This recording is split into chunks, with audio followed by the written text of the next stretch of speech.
Aujourd'hui, nous allons réfléchir sur la dernière catéchèse du troisième bloc, qui est sur le grand thème les anges membres de l'Église corps du Christ. Et la dernière intervention des anges, c'est pendant l'événement de la deuxième venue de notre Seigneur Jésus-Christ dans la gloire comme Seigneur et jour de l'histoire. Et on va commencer notre méditation avec le passage de l'évangile de Saint Matthieu, chapitre 25. Quand le Fils de l'homme viendra dans sa gloire, escorté de tous les anges, il prendra alors place sur son trône de gloire. Devant lui seront rassemblées toutes les nations et il séparera les gens les uns des autres, tout comme le berger sépare les brebis des boucs. Il placera les brebis à sa droite et les boucs à sa gauche.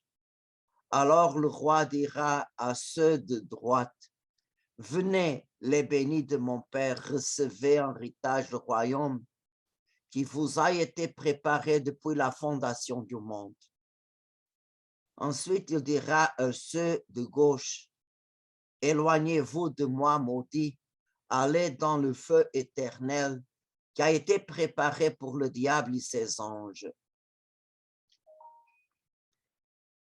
On peut dire, quel mot tout-puissant dans ces expressions, venez et éloignez-vous. Et ces deux mots ont le pouvoir de unifier éternellement les êtres humains qui sont à la droite du Seigneur ou de séparer éternellement la créature humaine qui est à la gauche du Seigneur.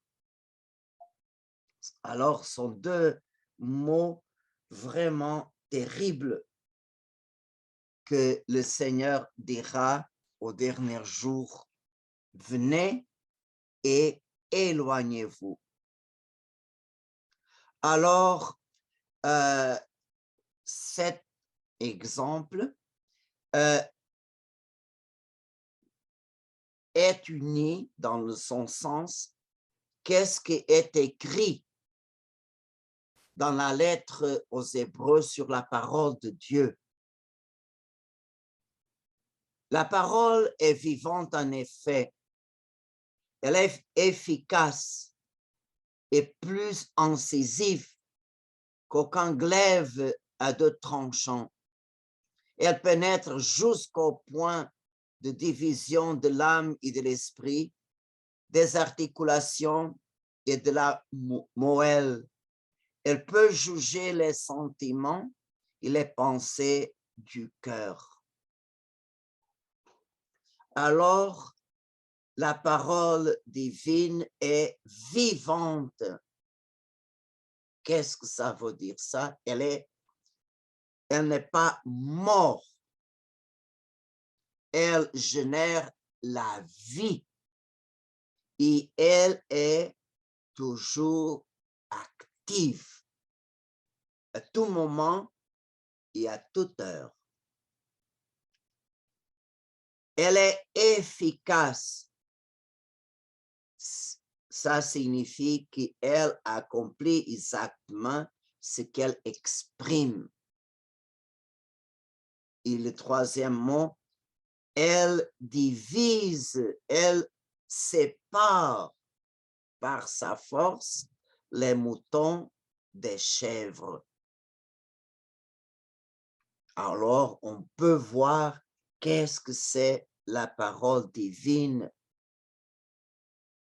Elle pénètre Et elle est l'unique qui nous aide à discerner les pensées et les intentions des cœurs des hommes. Seulement la parole de Dieu peut faire ça. Alors, le verbe, la deuxième personne incarnée, la deuxième personne que par sa vie, sa mort et sa résurrection, c'est lui qui donne le vrai sens à l'histoire de l'homme, de l'humanité. C'est pour ça que le Seigneur est le alpha et le oméga, c'est-à-dire il est le commencement et la fin.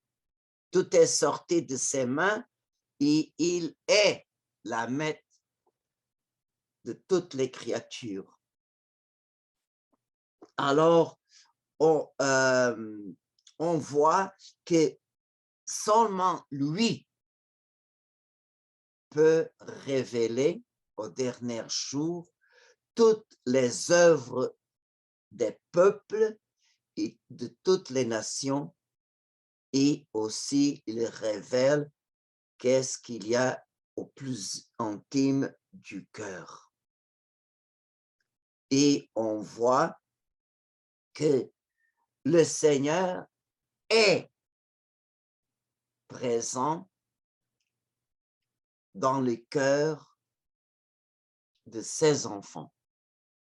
De telle façon, tout ce que nous avons fait aux autres, nous avons fait à Jésus.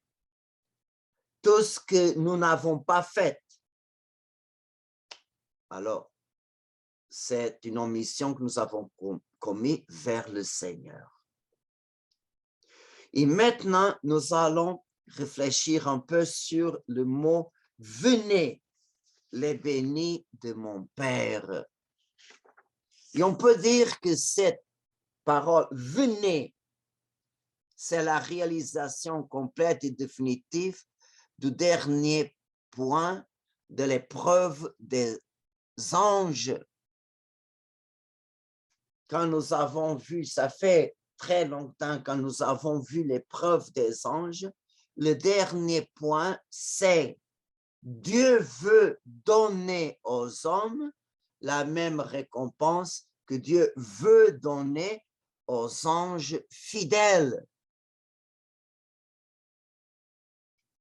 On utilise le langage de la parabole du fils prodigue. Dieu a destiné l'homme, que c'est son fils cadet, le plus jeune, à participer à son banquet ou à sa fête, et son fils aîné, l'ange, est appelé à participer à la même fête. Et ça, c'est possible parce que par l'œuvre de la rédemption que le Seigneur a réalisé, il est le veau gras que le Père a immolé pour lever le Fils prodigue. Alors, Jésus est le Fils bien-aimé et le plus précieux aux yeux du Père éternel. Il a tellement aimé le monde qu'il a donné son Fils, pas pour condamner le monde, mais pour le sauver. Alors, le Fils est venu parmi nous pour enlever les péchés du monde. Et c'est comme ça que Jean-Baptiste présente Jésus après son baptême. Voici l'agneau de Dieu. Dans le commencement de sa vie publique, le Seigneur, il s'engage avec les pécheurs. Mais dans le livre de l'Apocalypse, on voit l'agneau de Dieu glorieux. Glorieux, pourquoi? Parce que par sa résurrection, il a eu le triomphe total sur le démon, les péchés et toutes les conséquences du péché. Et dans le livre de l'Apocalypse, au chapitre 100, il dit, « Je vis debout entre le trône aux quatre vivants et les anciens, un agneau comme égorgé.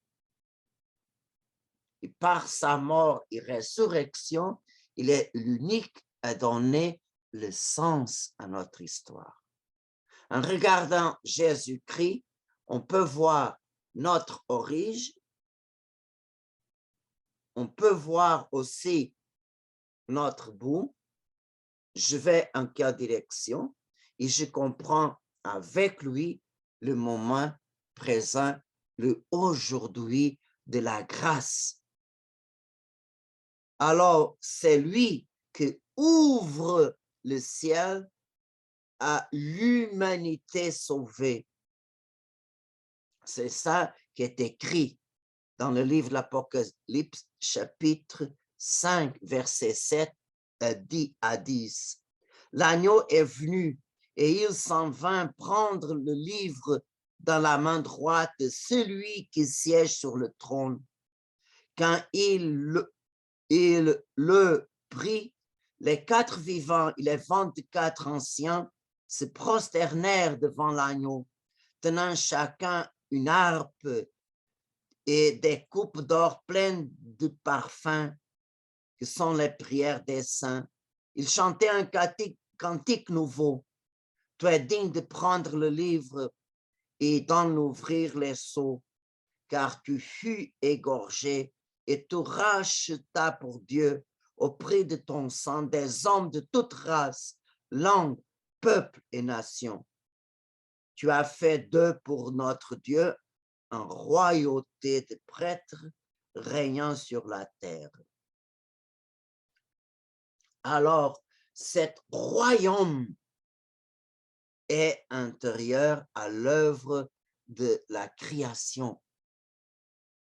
Quand Dieu a idéalisé de créer des êtres de nature différente, à son image et à sa ressemblance, il les a destinés à la communion parfaite avec lui à travers les deux couronnes que le Seigneur nous a mis à notre disposition.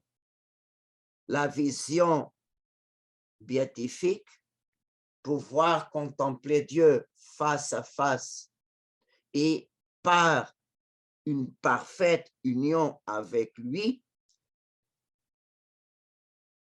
tous sont appelés à avoir une vie parfaite et sainte pour toujours. Et c'est ça que Saint Paul a écrit dans la lettre aux Éphésiens. Il nous a choisis avant la création du monde pour être saints, irréprochables dans la charité en sa présence. Alors, Dieu nous a destinés à la communion avec lui. Et ces deux grâces, la vision béatifique et le don d'avoir une vie unie complètement à Dieu sans péché, c'est ça que Dieu a idéalisé pour nous. Mais on sait très bien que nous avons tombé dans notre épreuve. C'est pour ça que le Seigneur nous a donné une deuxième chance par l'œuvre de la rédemption. Alors, cette vie surnaturelle et cette communion avec Dieu, alors, surpasse toute la perfection naturelle des créatures.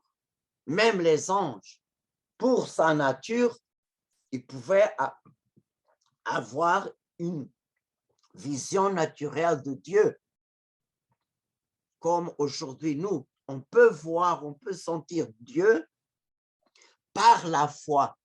On peut sentir la présence de Dieu dans notre cœur. On peut sentir la présence de Dieu dans les événements de notre vie. On peut sentir la présence de Dieu en sa parole. Mais c'est quelque chose que nous donne la foi. Mais voir Dieu face à face, ça, c'est un don que seulement Dieu peut donner, la perfection surnaturelle. Alors, il nous donne ce librement. On accepte obéir au commandement que Dieu nous propose comme chemin qui conduit à la vie.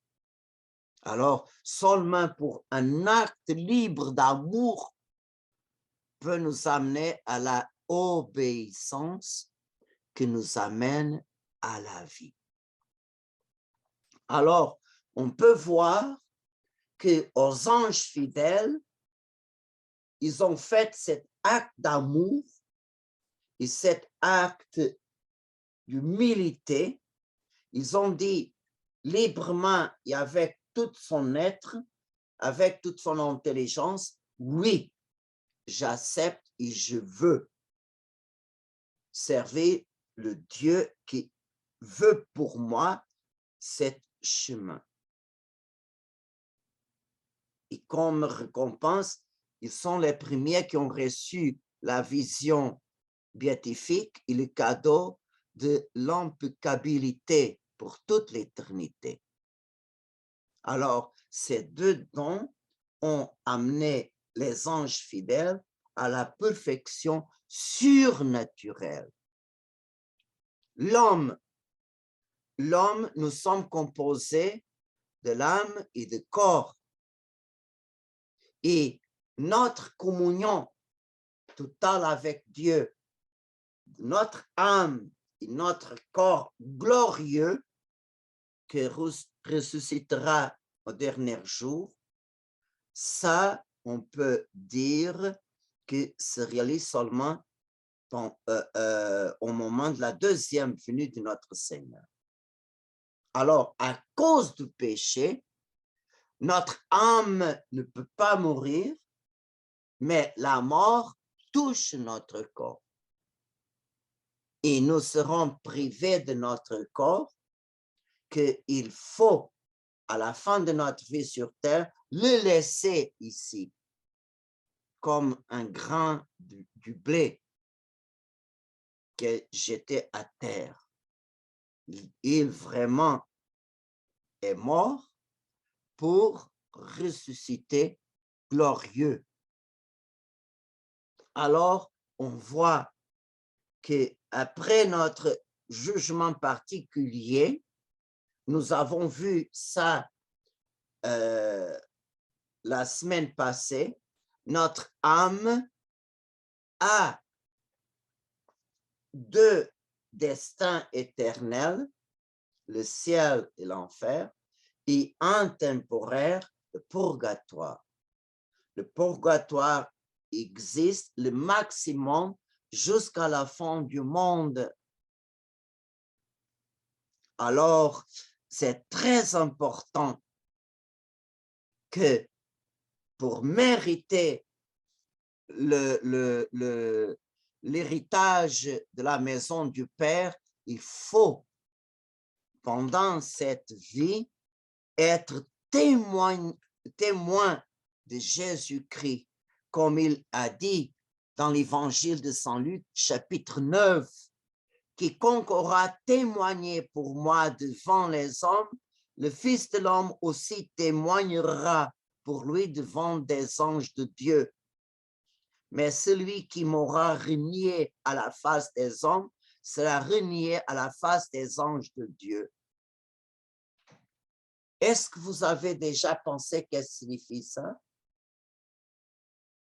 Signifie que après le purgatoire, l'âme qui va entrer au ciel, en ce moment, Jésus va témoigner en sa faveur. Il va dire devant tous les anges, cet fils ou fille, ce disciple est digne de participer avec vous du banquet des noces de l'agneau. Pourquoi? Parce qu'il a témoigné pour moi devant les hommes. Devra être quelque chose d'admirable. Le Seigneur même faire ces témoignages devant les anges de Dieu. Et on voit que vraiment par le témoignage, par cette parole de Jésus-Christ, vraiment notre âme entrera au ciel pour recevoir la récompense. Mais au ciel, nous manque toujours quelque chose. Dans notre nature, manque notre corps. Mais n'est pas le temps de notre corps recevoir sa récompense et sa glorification. C'est seulement au dernier jour. Et on voit que nous sommes destinés non seulement à contempler Dieu avec notre âme a ses yeux, a son oreille, odeur, goût spirituel. Mais selon Job, nous sommes destinés aussi par ses yeux corporels, nous sommes destinés à voir Dieu aussi. Par ses oreilles, nous sommes destinés à entendre les chants qui existent au ciel. On doit sentir l'odeur de la sainteté de chaque personne qui est au ciel, chaque ange, sentir le goût de l'amour de Dieu, sentir vraiment le cœur en feu, aimer aussi avec nos sentiments.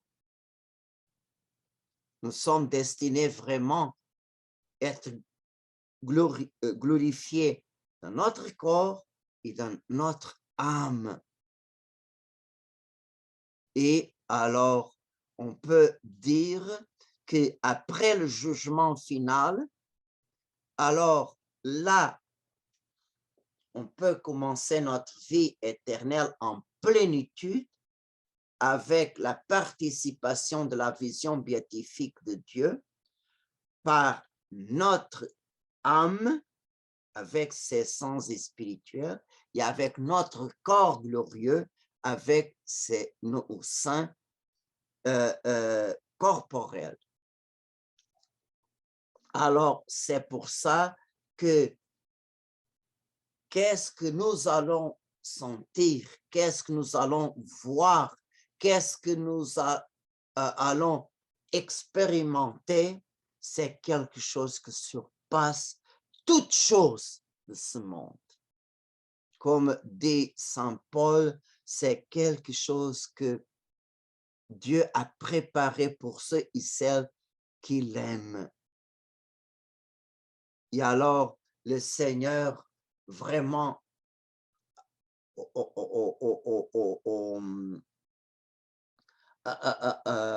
ces brebis qui seront à sa droite, le Seigneur va dire, venez et recevez le royaume qui est préparé pour vous depuis la création du monde.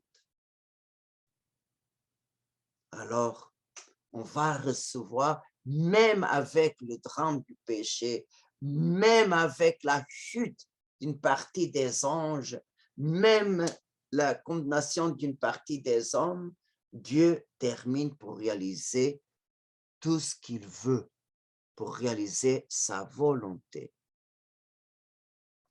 Et maintenant, contemplons un peu le mot « éloignez-vous de moi ».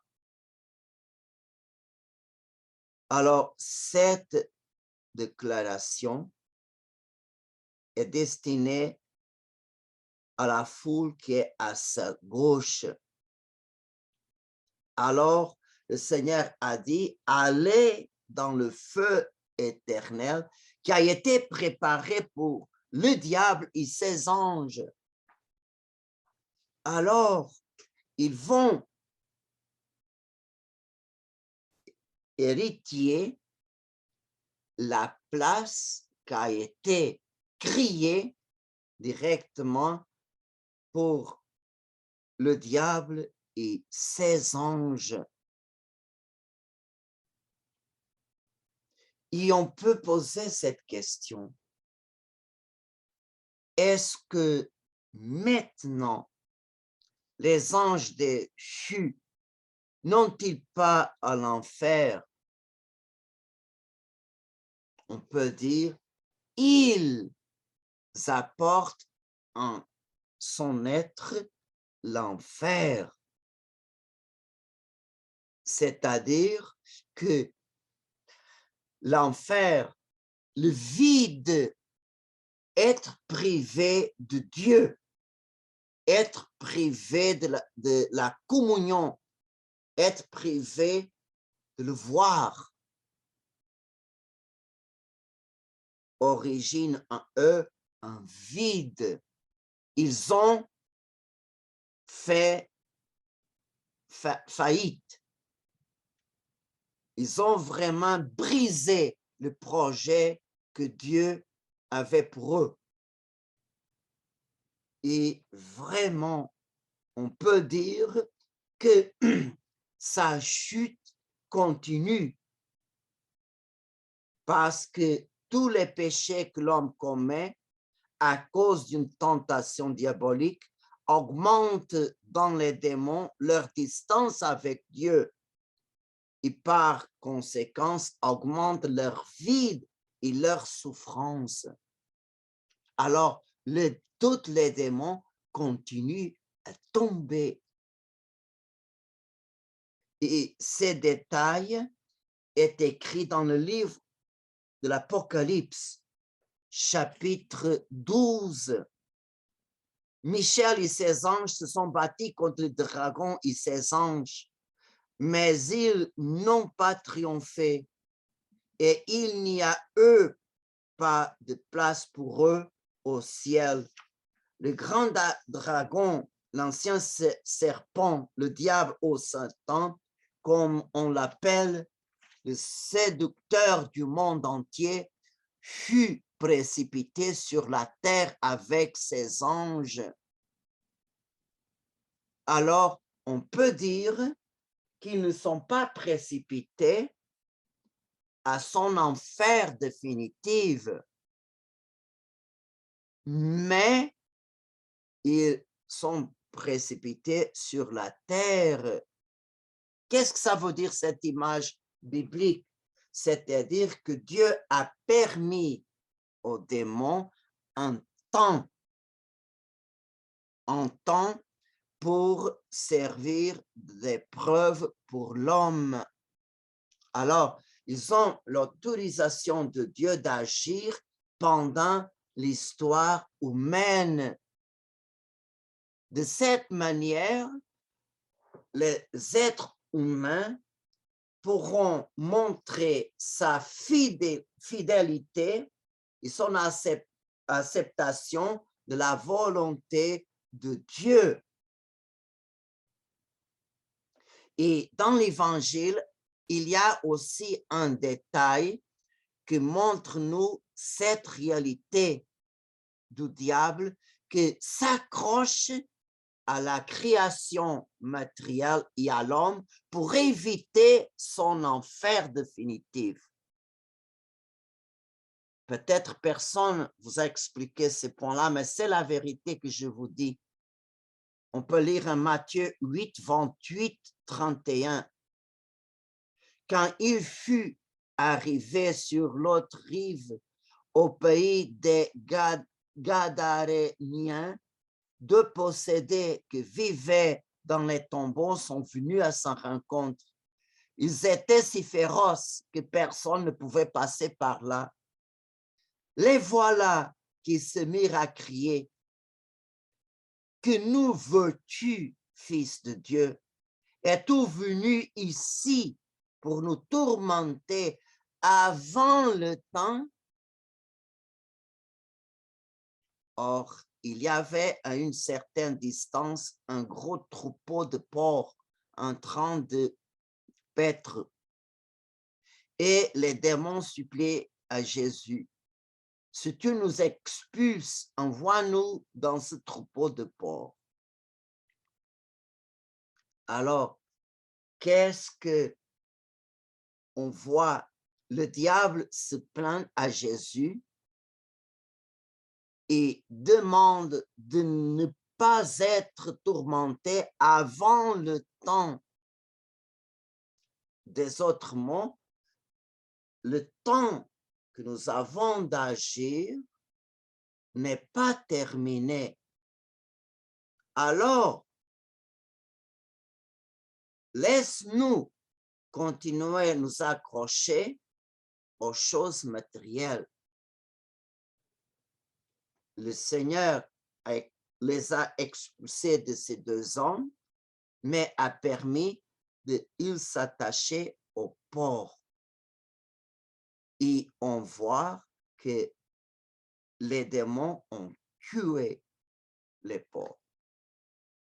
Et on voit que l'objectif du démon est vraiment détruire tout ce que Dieu aime, même les créatures irrationnelles.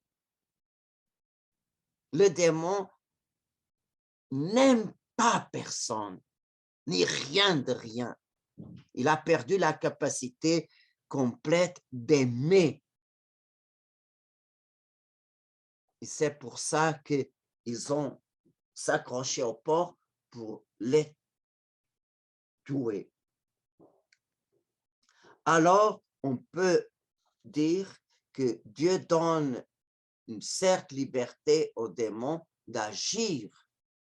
Et après la victoire de Jésus-Christ, avant l'incarnation, le démon avait plus de liberté. Mais après la rédemption, les démons peuvent agir seulement dans la mesure que Dieu le donne la permission. Comme dit Saint Paul, Dieu ne permet pas aux démons de nous tenter plus fort que notre force. Alors, notre ange gardien filtre toujours les attaques du démon. Notre ange gardien laisse passer seulement la mesure que Dieu a donné la permission. Alors, on voit que notre épreuve est aussi par les tentations du démon. Et le diable, quand il a profité de ces temps-là d'agir pour ne pas se concentrer entièrement sur sa propre condamnation. Il sait bien qu'il est perdu à jamais, mais pour lui, ce sera un véritable tourment lorsque le dernier être humain mourra, car avec lui, les péchés de l'humanité se seront épuisés. Et lorsque la création matérielle passera par son vendredi saint, que l'Apocalypse exprime avec les mots, le premier ciel et la première terre disparurent et la mer n'exista plus. Là, quand le démon ne peut pas faire plus parce que terminer son temps. La création matérielle est morte. Elle aussi passe par son vendredi saint. Alors, il ne peut pas s'accrocher à la création, ni aucune créature matérielle. Homme, le dernier être humain, est décédé. Alors, le nombre des péchés termine. Le nombre des tentations que le démon a fait finit. Alors, en ces moments, les anges déchus n'auront d'autre alternative que de récolter ce qu'ils ont semé, c'est-à-dire de se rendre compte que malgré eux et tous leurs efforts, Dieu accomplit tous ses desseins révélés dans l'épreuve des anges. Et alors, on peut dire, de quoi les démons ont-ils tellement peur de cet état définitif qu'ils vivront pour l'éternité sans possibilité de changer? Un premier, la pleine conscience des grâces qu'ils ont perdues. Alors, les anges déchus conservent leur perfection naturelle, mais sans Dieu, sans sa grâce. Et alors, sans Dieu, ils ont perdu tout sens de sa vie, l'existence même. Deuxième chose qu'ils ont peur, la perte de la perfection surnaturelle. Ils ont perdu la possibilité de recevoir la perfection naturelle dont les anges fidèles et les hommes qui ont profité les grâces du sang du Christ, ils vont bénéficier pour toujours. Et ils restent dehors. Troisièmement, ils ont rejeté les avertissements de Saint Michel et de ses anges. Au cours de l'épreuve des anges, tous les cœurs ont averti les anges rebelles et ils sont tous essayés pour les appeler à la raison. Et au lieu de s'ouvrir à la grâce, les anges rebelles s'accrochaient de plus en plus à leur orgueil. Quel est le résultat de leur révolte? Ils ont perdu leur place auprès de Dieu et dans sa chute, leurs yeux se sont ouverts, ils ont vu qu'il était nu, c'est-à-dire ils ont perdu, ils ont resté des mains vides, sans rien. Quatrième chose qu'ils ont peur est d'avoir la conscience de la innutilité de leurs efforts. Malgré ils ont utilisé leur intelligence et leur volonté contre la création matérielle et contre l'homme, à partir du commencement de notre histoire, ils n'ont pas empêché, premièrement, l'incarnation du Verbe qui habitait parmi nous comme homme. Ils ne pouvaient pas empêcher la rédemption de toute l'humanité. Et que soit touchée par le péché la femme que Dieu a choisie pour être mère de son fils, alors Dieu, par un privilège très singulier. Dieu l'a préservée de tous les péchés. Et elle est pour toujours le trône de Dieu au milieu de la création.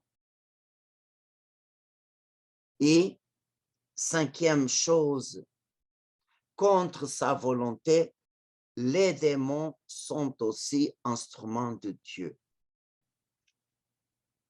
Dieu, dans sa providence, du mal que les démons ont semé et causé à l'humanité dans leur tentative d'éloigner de Dieu, a toujours fini pour amener un bien plus grand. Par conséquent, ils étaient des moyens pour les hommes de s'affirmer dans le bien et dans leur fidélité à Dieu. En d'autres termes, en surmontant les tentations, les hommes, ils ont arrivé à la maison du Père. Et on peut dire, qu'est-ce que les démons ont gagné avec avec leur orgueil et leur méchanceté? Ils ont gagné seulement une partie de l'humanité qui a suivi leur mauvaise inspiration et a succombé par sa propre force à leur tentation. Et maintenant, cette partie de l'humanité participe à leur sort avec son corps et son âme. Sur ces condamnés, l'Apocalypse dit, alors la mort et l'Hade furent jetés dans les temps du feu. C'est la deuxième mort. Et celui qui ne se trouva pas inscrit dans le livre de vie, on le jeta dans les temps de feu. Et on peut dire, cette partie de l'humanité qu'ils ont comme héritage, est-ce que cette partie de l'humanité donne aux démons un réconfort, un bonheur? Aucune. À cause de leur méchanceté et de tout le mal qu'ils ont fait, ils ont maintenant le résultat devant eux. Ils sont pour toujours le point le plus éloigné de Dieu et de ce qui aura pu leur apporter le vrai bien. Alors, c'est en ces moments que tous les démons sont arrivés au point plus éloigné de Dieu. Et par conséquence, alors avec ces 5 choses, première, je répète, la conscience des grâces qu'ils ont perdues, ils ont perdu la perfection surnaturelle, ils ont rejeté pour sa propre volonté tous les avertissements de Saint Michel et ses anges au moment de l'épreuve. Le temps que Dieu les a permis d'agir, tous ces efforts sont été inutiles. Ils s'inquiètent contre sa volonté, ils sont vraiment instruments de Dieu. Ils ont contribué à notre salut. Alors, pour toute l'éternité, sans pouvoir agir rien, ils se rendent compte pour toute l'éternité de cette réalité. Il ne peut pas maintenant avoir d'autres distractions ou d'agir pour faire ça ou ça, non. Ils sont confrontés complètement en permanente conscience de son vide. Et par conséquent, ils ont de la haine, une haine de 3 dimensions. Premièrement, haine contre Dieu. Pourquoi?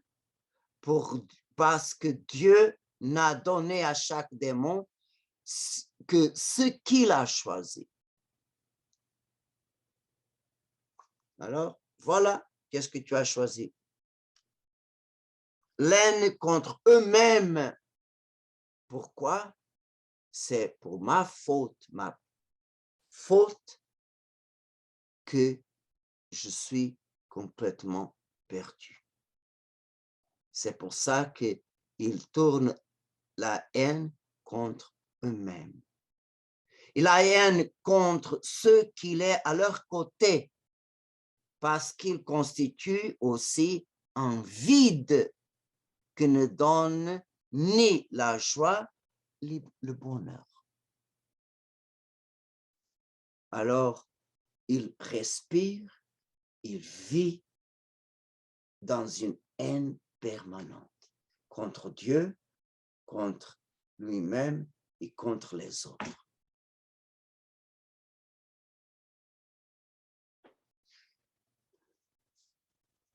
Alors, conscient, c'est pour ça que je dis Jésus-Christ nous aide à comprendre notre origine, notre bout, il nous aide à comprendre notre moment présent. C'est ça le plus important, notre aujourd'hui de grâce. Et notre aujourd'hui, qui est le grand moment que Dieu nous donne jusqu'à l'heure de notre mort, nous avons la possibilité de choisir le Seigneur avec l'aide de sa grâce que Dieu nous a laissé dans son église. Et dans son église, le Seigneur nous a donné ses anges comme ministres de sa miséricorde. Et c'est pour ça qu'on doit aujourd'hui, en ces jours de grâce, vraiment prier sans cesse dans notre combat Saint Michel et ses anges. Et c'est pour ça que c'est très actuel, la prière du pape Léon XIII, la prière qu'il a composée à Saint Michel. Et on doit chaque jour, même dans notre paroisse, on ne prie pas la prière de Saint Michel après la messe, n'importe pas, on peut la prier tout le temps. Et je vous demande un esprit de prier avec moi cette belle prière.